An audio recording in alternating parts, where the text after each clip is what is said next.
So here's something funny that I was thinking about the other day. My first adult job out of college can now pretty much be done fully by AI. So I used to work as an analyst on a trading floor at a big Wall Street firm, and the core part of my job was sending a daily report to all the stakeholders in the business. This report included things like P&L numbers, market sentiment, cash positions, things like that. So every single day around 5 p.m., I'd scramble, pull data from a bunch of different systems, pull data from a bunch of different email chains, Bloomberg messages, to basically figure out what actually mattered. Copy-pasted numbers into a template, synthesized it all into something a managing director could read in like 1 minute. It was stressful, it was manual, and I literally did it hundreds of times. Now here's the thing. AI can pretty much do that in like 30 seconds. And the significance of that is not just, oh, that job is gone. It's that the professionals who thrive going forward aren't the ones who compile information. They're the ones who design the systems that compile it for them. So today, I'm going to show you how to build a simple tool that will scan your inbox, extract key decisions that were made over the past week, and sends you a clean summary. No more digging, no more 5 p.m. scrambles, just a little bit of clarity. Let's get into it. All right, so here is our game plan. We are building a personal decision tracker, and we're going to be doing it building using n8n. So if you don't know what n8n is, no worries. We'll talk about that in a moment. And our workflow is going to have a couple of steps. So the first step is connecting to an email inbox. We'll use Gmail for this. Second step is grabbing all the emails that were sent and received over the past 7 days. Third step is running through those emails through an AI model to basically find all the decisions that were made. Step 4 is sending that in an email. And then step 5, what we'll do is once we set up that workflow in n8n, we'll schedule it on an automated basis. Now, I want to be clear about something. What we're building is not a startup. It is not a SaaS product.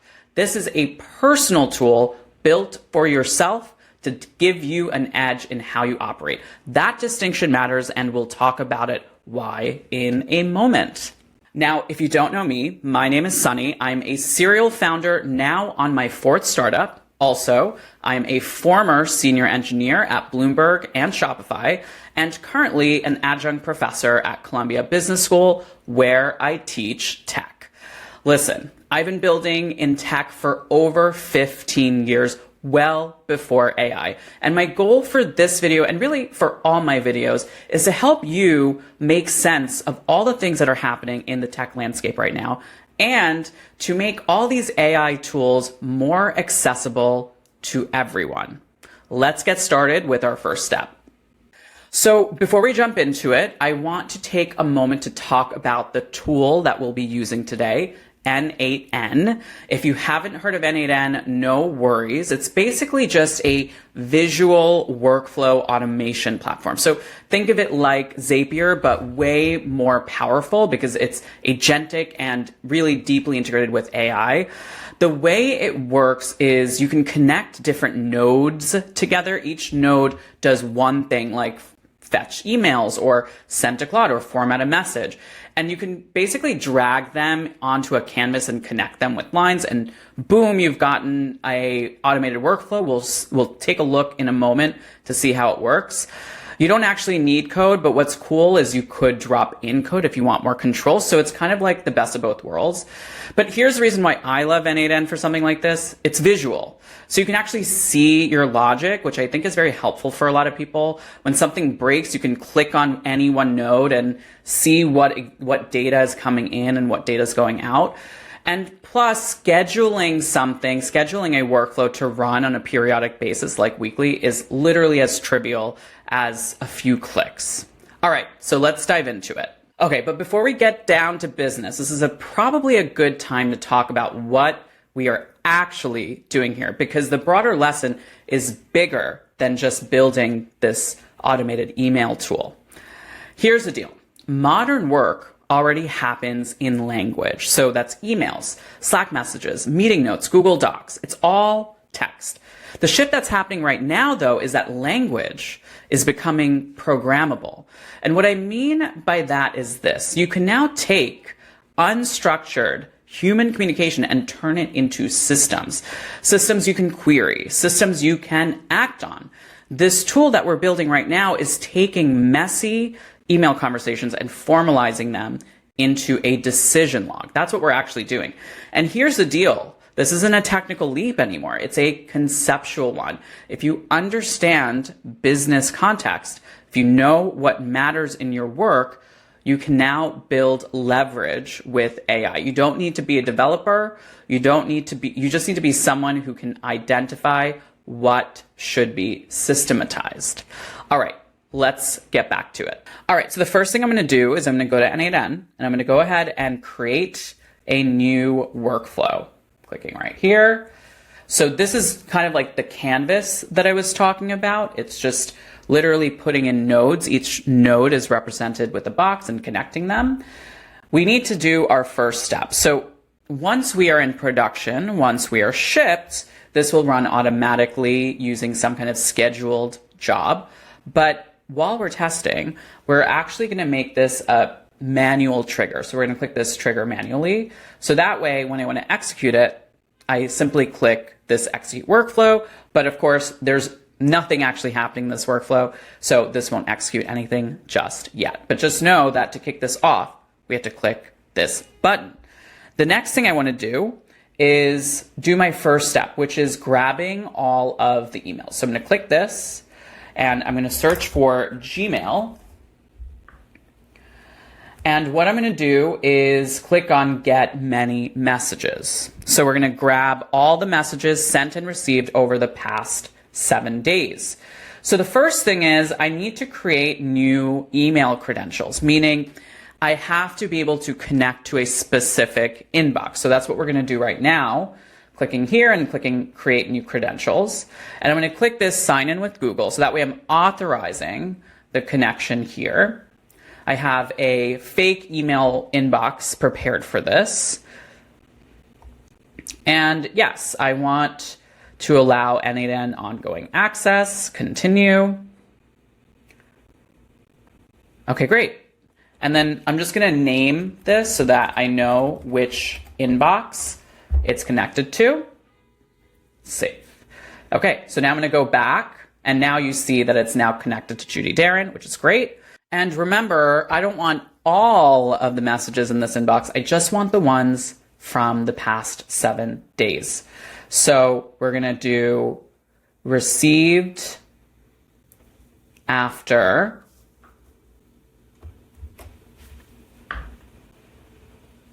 and I have a pre-prepared expression here. Great. So let's actually execute this one step. Okay, awesome. So we have some data here.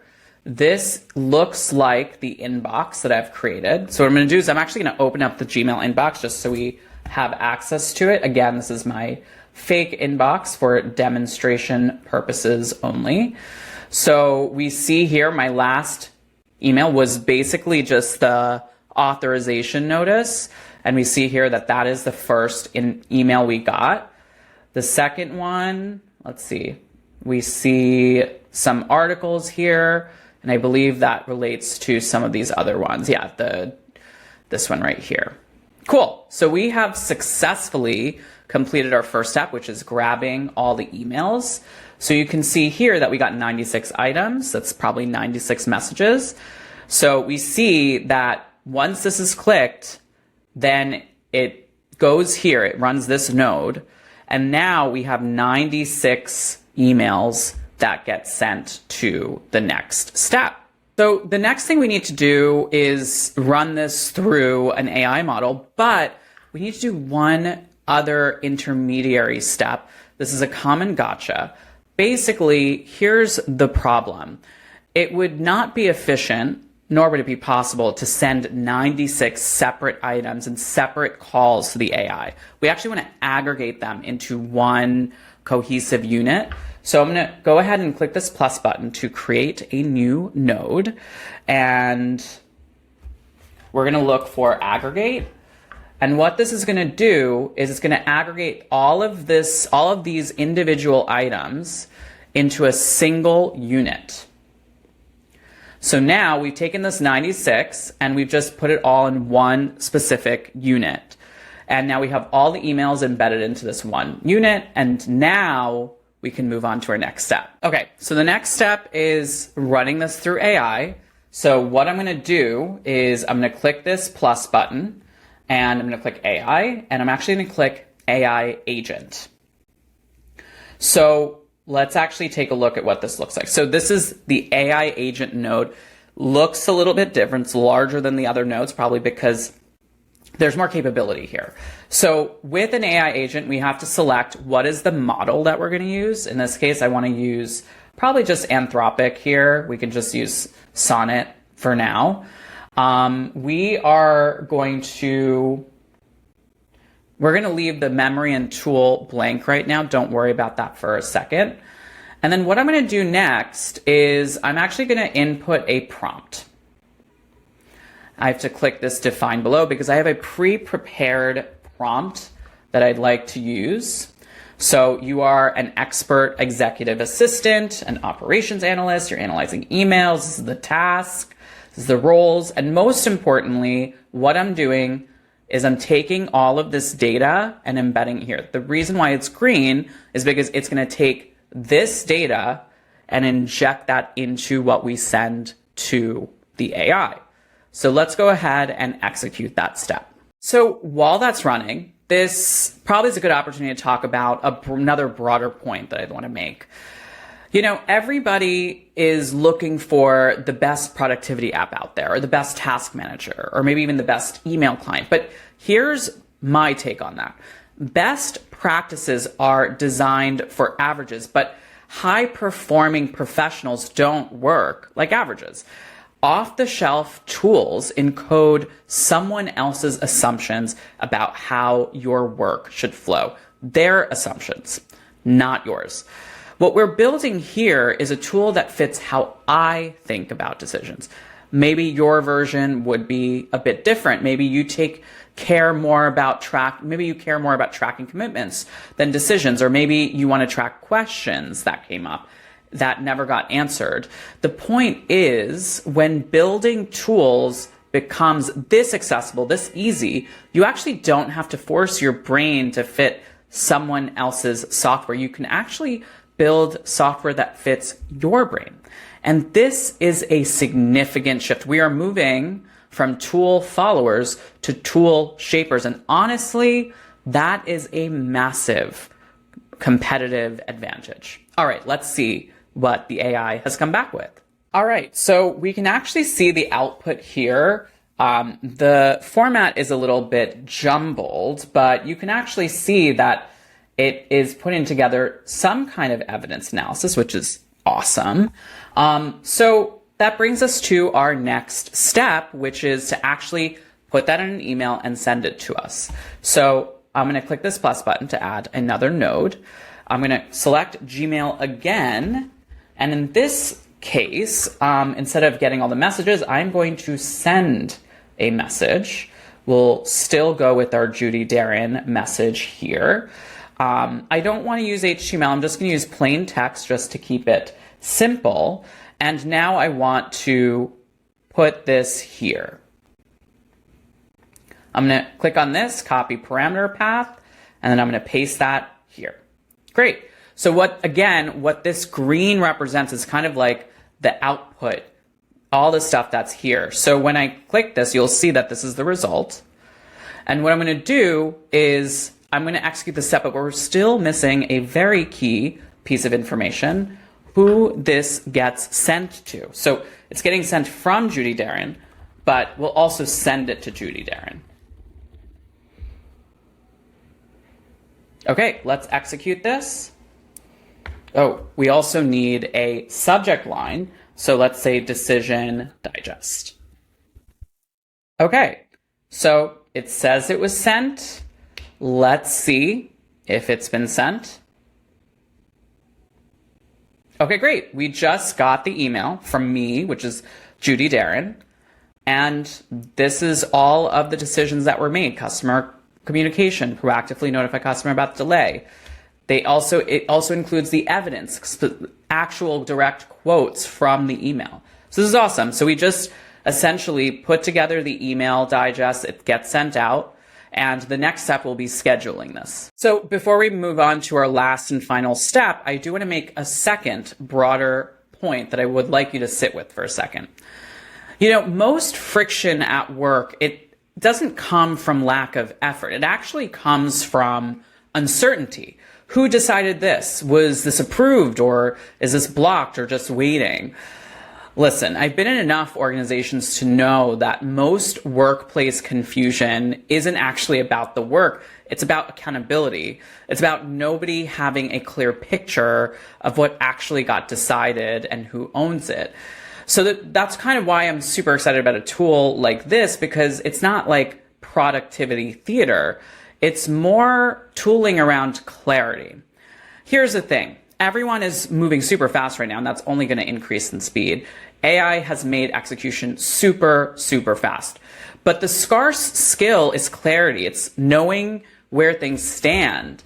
And professionals who have that coherence of where things stand, how decisions were made, who owns what, tends to be anchored in the organization. So when you're thinking about what tools to build, I want you to ask yourself, what would give me clarity that I don't currently have? Because that's a huge opportunity with the toolkit that we have.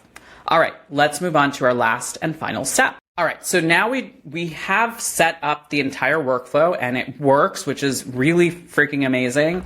Now what I want to do is I want to finish this up by publishing this and then also scheduling this to run basically on a weekly basis. So what I'm going to do is I'm going to click this plus button and I'm going to look for the schedule trigger. And we want this to be about 7 days apart. And maybe we'll say run this at midnight and then we'll save this. But here's the deal. This actually needs to replace this. And then now this will actually be the triggering node for everything. So I'm going to save that and then publish that. And now that's been published, this will now run every 7 days and it'll run at midnight. So we've officially completed everything. This is some really exciting stuff, but I want to zoom out for a second because I think this project really illustrates something so much bigger. The professional of the future doesn't just do work. They actually design systems around how work should actually happen. What we built in literally 5 minutes would have taken weeks and maybe even thousands of dollars not that long ago. And listen, it's not a generic tool. It's actually a custom fit tool fit to how I think about my work. So here's probably the most important takeaway from this video. We are entering the era where the non-technical label becomes obsolete, not because everyone becomes a developer, but because the act of building becomes as accessible as writing a document. If you're a business analyst, a PM, a lawyer, an operator, you are not blocked by technical skills anymore. You're only blocked by imagination, by whether you can look at your work and ask, which friction here should be systematized. That's the skill, identifying friction, formalizing it, building a lightweight system, and gaining leverage. And honestly, that's way more exciting than any productivity hack I've seen or ever learned in my career. All right, so let's recap what we built today. So we created a personal decision tracker that connects to your Gmail inbox, scans a week's worth of emails, identifies all the decisions made, and sends you a clean summary of all those decisions every week. And we did it all in minutes using n8n. But more importantly, we talked about the significance of this, why turning language into systems is the highest leverage skill that you can develop, why custom tools beat best practices and why clarity is probably the new competitive advantage right now. So here's your homework. I want you to build your own version of this. Maybe you don't care about decisions. Maybe you want to track commitments or action items or questions that never got answered. Take this idea and remix it for your brain. Build it, run it, iterate on it. And if you do, drop it in the comments or tag me because I genuinely want to see what you create. Because here is the thing. Your first tool will not be perfect. Mine wasn't either. But just the act of building, of shaping technology around how you work, that, my friends, is a skill that compounds. If you stuck around till the end of this video, I appreciate you. I will see you on the next one.